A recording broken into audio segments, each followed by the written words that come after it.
Won't you take me back to Tennessee? The award-winning Tennessee Wildcast is on the air with the latest info about hunting, fishing, boating, wildlife watching, and all things outdoors. This episode is brought to you by GSM Outdoors, whose vision is to preserve the sportsman's legacy, fuel innovation, and enable the next generation of outdoor enthusiasts. Think outside. That's where you'll find us. Now, make welcome your host, Jason Harmon. Hello, everybody, and welcome to this edition of Tennessee Wildcast. We're glad you're tuning in. Thanks for watching. Thanks for listening. We got an awesome show lined up for you today. It's a little bit different. We got a musical artist here with us today, but it's going to be a little different than what we're used to, Don. Yeah. Hey, we are in Nashville, you know? I mean, there's music all around us. Why not take advantage of it? I think so. Well, we'll leave the suspense going. I want you to introduce the radio station. Yeah, WBMC McMinnville. You can hear Wildcast from 12:30 to 1 on Sundays, and we appreciate them. 960 AM, and we appreciate WBMC as well as our other radio station partners out there. There's about 30 of them across the state. Yeah. And, we appreciate them. What is it, Memphis to Mountain City? Exactly, You can hear Wildcast all across the state. Uh-huh. And that is awesome. Like Don said, we do appreciate our radio partners. Appreciate you all out there watching and listening, subscribing on YouTube, subscribing on your favorite podcasting platform. I'll spit it out here in a minute. But, we just appreciate our audiences out there, and that's what keeps us going, keeps us energized and excited about this kind of stuff that we're doing. And today's all about the Fiddle in the Bow. I'm calling this one Fiddle in the Bow because, I mean, we're going to be knee-deep in fiddles, right? They're fiddles or violins, Jimmy? Which one? Well, I'll tell you what the difference is. Violin, it has strings, and a fiddle has strangs. Oh, so now we know. Yeah, so this is definitely a fiddle. Okay. For sure. Great. That's the voice of Jimmy Herman.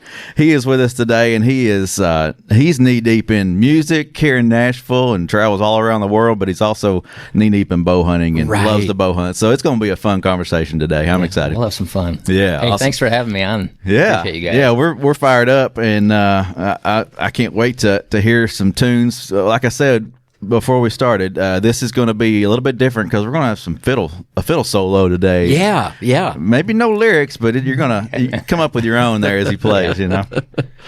Well, Jimmy, tell us a little bit about yourself, where you grew up, and just a little bit of background, and we'll dive into your life a little bit today. Okay. Well, hey, like I said, I appreciate you guys having me on. I'm Jimmy Herman. I'm from Wisconsin originally, Trempealeau County, West Central.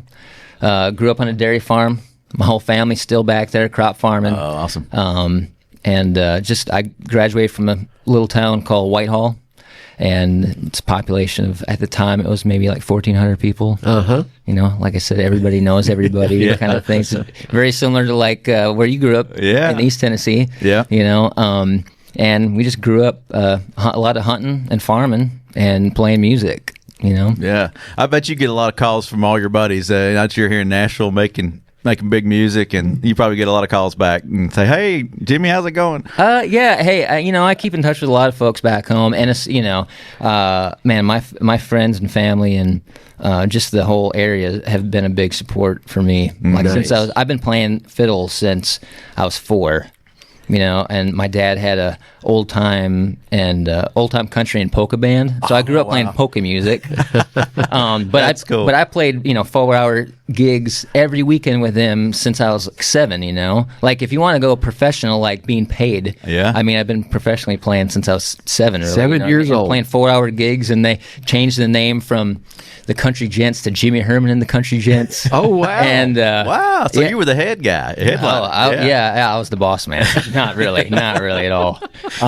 But yeah, so I played gigs and just so much community support. You know, the support was awesome, and a lot of those people are still friends today, and I keep in touch and go back and do radio shows or TV stuff. Oh, that's neat. Yeah, because my heart's still back home. Oh yeah, and always it's you can take the boy out of the country, but you can't take the country out of the boy. So there's always that special special place or special thing about home. So getting back and home's always home. And you grew up in the outdoors, so we wouldn't be here today if we weren't talking outdoors. So tell us a bit about your background there, and you grew up hunting, fishing, and things like that. Yeah. So my dad farming, I guess. Farming, right? You know, the woods, the creeks are all there. So my dad and brother, avid hunters and fishermen. I probably learned more from my brother. We're about 10 years apart. You know, so cool. Yeah. It was kind of like having two dads, really. You know what I mean? So they'd take me out and stand. You know, since I was little, I'd take my little compound bow, wood arrows or something, and shoot at squirrels. But yeah, I remember my first big buck I saw with my dad, like in these pine. I mean, I could paint the picture right now. Yeah, you know. So I was immediately hooked, you know, after experiencing that kind of thing, you know. And I'd go with my brother and just follow him, and you know, he'd teach me calling and rattling and all that stuff, you know. Yeah. Yeah, that's awesome. Those memories, they'll take you back. That's cool. Oh man, yeah. Well, and then the music transitioned you to Nashville. So yeah, so like I said, I've always played music. Like I never put the fiddle down for a week. You know, since I was little, and playing in, you know, the polka band thing. Yeah. And then I got into contest fiddling, so I'd go like out to South Dakota every. Oh, okay. I guess it was during the school year, like in the fall or something, and compete in some fiddle contests, and then I got in a top 40 band local in high school. So I'd be, you know, I'd be out playing, because in Wisconsin you can if you're working, you can work in the bars. Yeah. As a teenager, so I'd go like during the week. We'd have like a house gig for the week, like say whatever, it doesn't matter, like up in northern Wisconsin. So I'd, you know, go to school, then drive up and play my gig, and then come back home and then go to school, you know. So doing the top 40 band thing through high school, and then I actually went to taxidermy school. Oh, wow. After I graduated high school, because I was like, I went to one semester of college.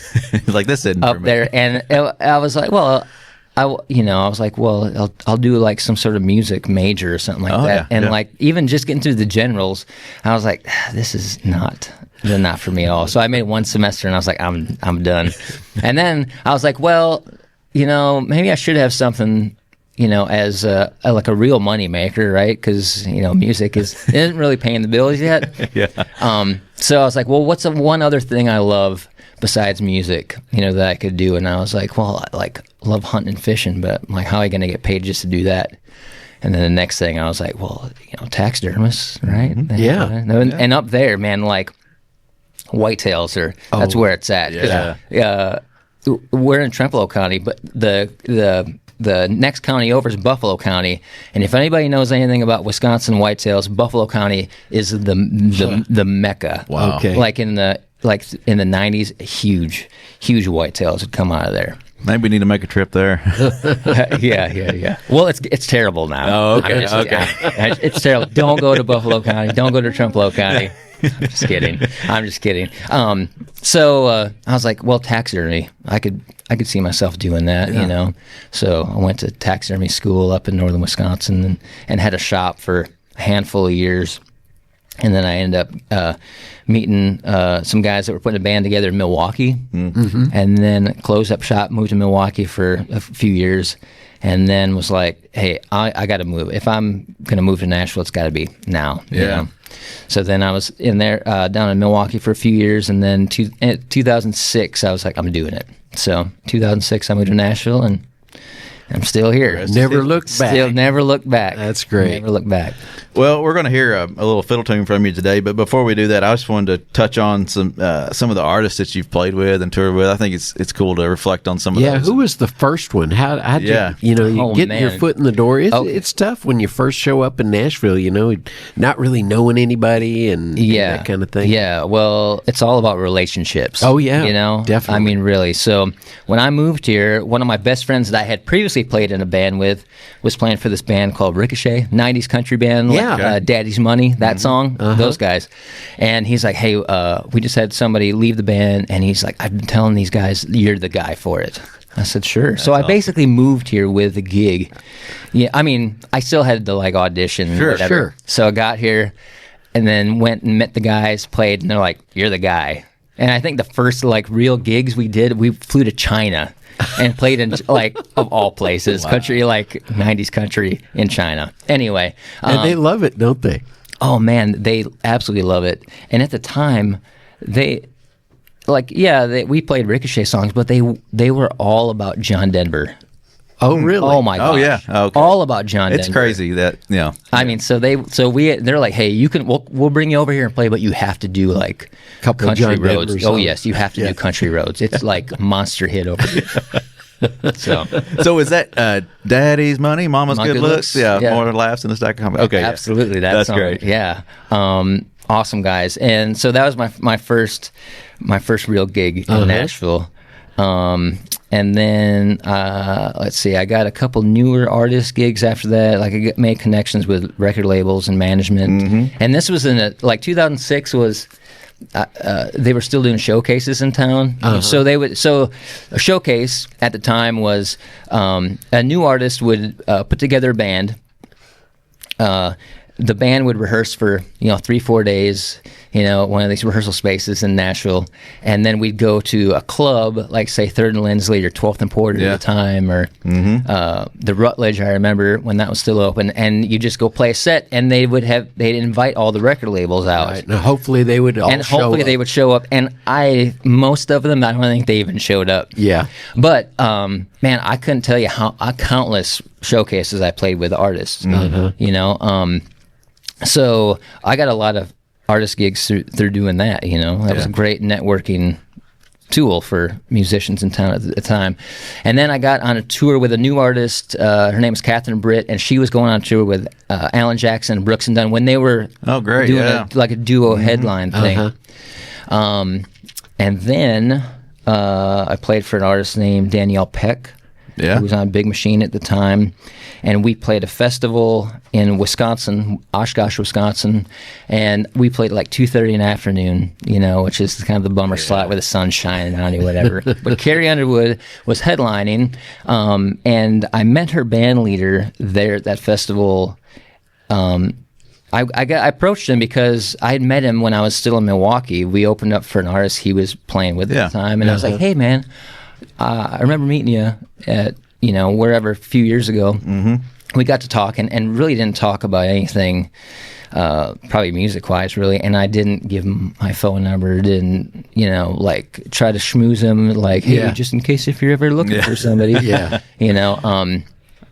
Just talk for 10 minutes. And I was like telling Danny, I was like, hey, can we just stay for a little while to see Carrie? She's like, yeah, we can stay.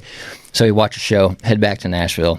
And then, life goes on. I'm doing whatever I'm doing. And then 4 months later, I get this phone call, and it's like, hey, man, this is Mark. I'm the band leader for Carrie. Hey, I met you at a festival. He's like, hey, man, you seem like a cool guy, and I'm pretty sure you can play fiddle. Like, Carrie's looking for a fiddle player, and he's like, you're one of the guys that came to mind. And I got your number through, I don't even know. I don't even know how you got my number, honestly. And that's kind of how that whole That's cool. Carrie Underwood era of So that was a good run too, right? How many years? Oh man, that was almost 12 years. Wow, doing that, and we went all over the world I bet. several times. It was awesome. That's cool. She was awesome. The band was amazing, and we got to do some pretty awesome gigs. Yeah, that is cool. Not many people get to be that one of their highlights. That's cool. Not at that level, and to do the things that we did for that long, it was very, very special. And so now you're traveling with Rodney Atkins, right? Yeah, been out with Rodney Atkins the last few years, and we're doing like the Wednesday to Sunday kind of thing during the week. Okay, or the weekend, the weekend warrior kind of thing. Like you like to say, but for me, it's great. I got 3 kids, and I'm married. Yeah, and when I was with Carrie, man, we had our first child, and 7 days later we started a tour, and I didn't come home for 56 days. Wow. So that was tough. And then we had our second child, because I guess after tour, you're home a bunch. I guess then you just have kids. So right. So then after our second, is that how it works? Well, it did for us. After our second kiddo, 14 days later, went on and started a tour, but I wasn't gone for that long. But to jump ahead to the Rodney thing, like for schedule wise, it's awesome because I'm home so much now too. More time for hunting too, more time for family. Hey, more time for the fun stuff, more time for the family and all that stuff. So being home and being a dad is extremely important. Oh yeah, for me. So that's great. Yeah, that's cool to hear too. Yeah. Well, let's hear a song. Because we want to jump into some hunting stuff too. So let's hear a little tune. All right. Well, this one, let's see. This one is what is this one called? Oh, Otter in the Rapids. Okay. This is off. I wrote a bunch of fiddle tunes one season a couple years ago, and I'll just play it for you. All right. Look forward to it.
Yeah.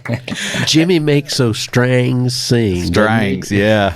Effortless too, man. That's Can just do amazing. something. Yeah. It was fun writing that stuff. Like I said, I grew up playing. Those are basically like contest fiddle tunes. Yeah. Kind of like old standards, but kind of like I said, I think I told you guys earlier, like I'd sit down for every day for like 2 weeks, and I wrote a tune a day. Yeah. So like I said, I've got like a double record probably coming out here in the next year or so. Good deal. Of original fiddle tunes. So. Yeah. Well, go look him up. Since I mentioned that, where can people find you? Hey, probably the best place is Instagram.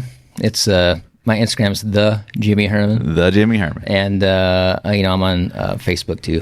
Jimmy Herman Music. Cool. So Well, go look him up, and you can just type his name in, and Google will find him too. Yeah. All kinds of great stuff. The hairstyles will be different for video and picture, but same guy. Oh, that's great. All right, well, let's jump into some bow hunting, and we started chatting before the show, and I think we'll focus more on the traditional because you went almost full traditional with your bow hunting, right? Yes. I went exclusively traditional. Been hunting with a recurve the last 6 seasons or so. Yeah, 7 seasons. Yeah. I hunt just traditional exclusively, and it is a completely different experience from the compound. Yeah, hunting, which I love. I love it. Well, what's been one of the biggest challenges with the recurve for you in this transition, and what kind of success have you seen? Well, challenge is it's just getting them close. Okay. And I'm not even necessarily getting them close, but actually picking the trees, for stands where they're coming. Yeah. I can shoot targets like 30 yards is fine. Okay. But when it comes to hunting, like I want them 15 and under. That's just me. And that's intense. That's right there with them. That's cool though. You're right there in the hunt. Yeah. So good cardio right there. Get your heart rate Oh up. man, it is nothing. There's nothing else like it. Right. There's nothing. It's like I said, hunting traditional. It's a completely different experience from hunting with a compound to me. But yeah, so I pretty much started killing right away. Awesome. Yeah, that's cool. And several of them have been right under the tree. They've come right in. So you're in a tree stand or in a saddle or something like that? Yeah, I'll bounce between a saddle or a tree, regular tree stand. Yeah. I'll always have my saddle on. Mostly because, if I set up in one spot and whatever, if I'm bored or feel like, man, they're definitely moving over here. We all feel that way as hunters, right? Oh, there's nothing happening here, but I know over that hill where I usually stand, there's something giant coming right now. So anyway, if I get the itch, then I can just climb down and jump up there, and you're locked in, and it's super lightweight. Obviously, you're quiet and quick. Yeah. But I do like taking a regular stand out, especially if I'm sitting all day, because then you can sit down and be comfortable. You can lean in your saddle, and the saddle works great for a safety harness. Safety harness, yeah. So I like doing that. Very cool. Yeah. Well, so with a traditional bow, there's going to be some tuning and some conditioning, I would think, especially for your body to be ready for that, to hold. And it's a pretty quick pull release a lot of times, where there's a lot going on. Yeah. I guess, everybody's kind of got their thing. You see a lot of traditional guys where they come back and then it's like snap shooting or something like that. Some guys aim like gap shooting, where they'll use the front of the arrow and figure out whatever their gap is for yardage. I shoot instinctively. Okay. So I just pick a spot and I burn a hole in it, and just I don't take my eye off it, and just release, and it goes where it needs to go. Nice. Of course it does. Almost 100% of the time. That was a lie.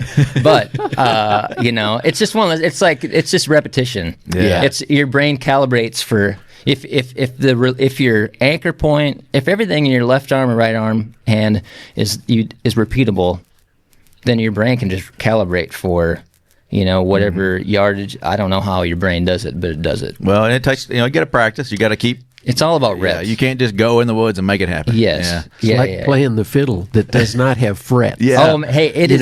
It's a feel thing. It is. It's just muscle memory and keeping things repeatable. It's like anything. It's like golf.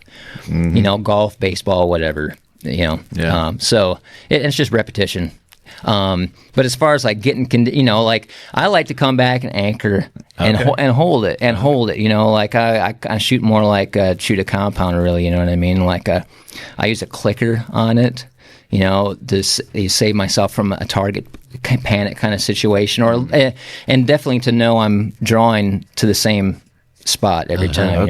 And that click, basically, when I'm out, got a deer, I don't release that arrow till that click happens. But as far as like, man, pulling 50 pounds on a recurve is a whole different ball game from pulling 50 pounds on a compound. You're holding it all the way back. Yeah. So as far as conditioning, there's a lot of pull-ups happening, a lot of dumbbell rows, those kind of things, just to get that back and the shoulders, conditioned. Yeah. Well, that's cool. That's something I'd like to maybe try one of these days. But first, I need to master a compound, I think. Hey, I don't know, man. Like, there's like with compound, to me, I'm like, there's so many gadgets. It's like the sight, the peep sight, whatever. The biggest thing to tune with a recurve is get your knocking point right, so your up and downs right, and then adjusting your arrow for, if you're knock left, knock right. Yeah. I like heavy arrows, so the front, I put pretty heavy broadheads, on there, but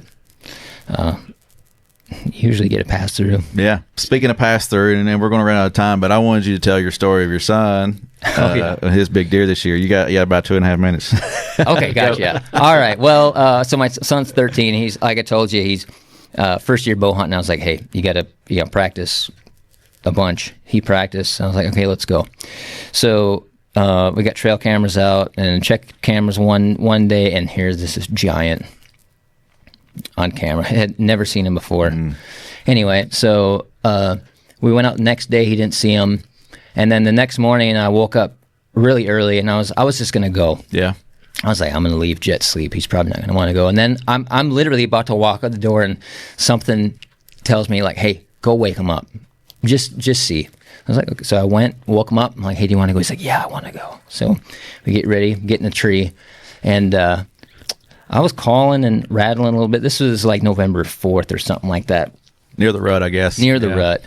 And we hadn't been seeing nothing. It was still early, but nothing was coming in. All of a sudden, and I'm in my saddle above, right behind in the backside of the tree. Okay. He's in a ladder stand, right in front of me, and I hear this crunching coming right behind me to my left, and I look up, and I can see the feet hooves coming. Oh, wow. And then I see the rack, and my first, I think I probably audibly said it under my breath. I go, "Of course it is," and it's that giant, and he's coming right under the tree. Comes right behind me, comes out about 10 yards, and I'm like, "Draw." He draws, and I'm watching him hold, and I can't really see the buck, and I don't want to move, right? I saw the buck kind of quarter away from him, and go up, and I go, and I look at Jet, and he's holding, and he just lets it rip. Well, you see, I saw the buck, he mule kicked. Yeah. I go, well, that's a good sign. And took off in the brush, and we get down and go find the arrow. It passed through. And he's like, it was a bad shot. I was like, well, where'd you hit it? He said, kind of hit it kind of back. So I get him to tell me kind of how the angle is, and I look at find the arrow, and it's very dark red blood, which to me I go, that's a liver hit, because I've had plenty of those too. Yeah. And in my experience, is like they're lethal hits. It's actually, for best worst case scenario, he made a great shot. Followed the blood trail, lost it after 70 yards. I was on my hands and knees praying to God. I mean, like audibly, Lord, please just let me find another drop, right? Yeah. Lost the blood trail. It got dark. Went back the next morning, and still couldn't find blood. And I told Jess, like, all right, let's get out, through this brush, and just cover some ground, see if we can just find him. Next day. And so I'm walking through the brush, and I look, and I go, man, that log looks kind of weird. I grab my binoculars, and I go, oh my gosh, there he is. So I yelled at Jet. I'm like, hey, Jet, come down here. I'm like, hey, you go through this brush up here. I can't get through here. You see if you can see anything up here. So he got ahead of me. He doesn't know anything's up. I just grab my phone, start filming, and he walks up to it, and it makes me emotional because it was a big deal, right? And man, he just put his hands on that thing, and it's such a monster. It's a buck of a lifetime, really. For a lot of people. I mean, and it's for being from Wisconsin, seeing giant bucks. I mean, it was a big buck for even in Wisconsin. So that's his first buck with a whitetail. So he got to experience the extreme highs and extreme lows. So that's a special moment. Which is and he's hooked for life. I guarantee it. So. Just like his dad. Just like his dad. Well, that's very cool. Yeah. Jimmy, I really appreciate you sharing all this with us today and being a part of the show. Yeah, and I appreciate y'all too. I hope folks are enjoying it and have enjoyed it. But yeah, we'll have you back sometime. Hey, appreciate that. Thanks again. We'll have to get out in the woods. Love the music. Thank you. Bet. All right. Well, this is Tennessee Wildcast. Thanks for tuning in. Keep coming back, and we'll see you next time. Stay connected with TWRA by visiting our website at tnwildlife.org and follow us on Facebook, X, and Instagram. You can invest in Tennessee's wildlife future by purchasing a license at GoOutdoorsTennessee.com. That's GoOutdoorsTennessee.com.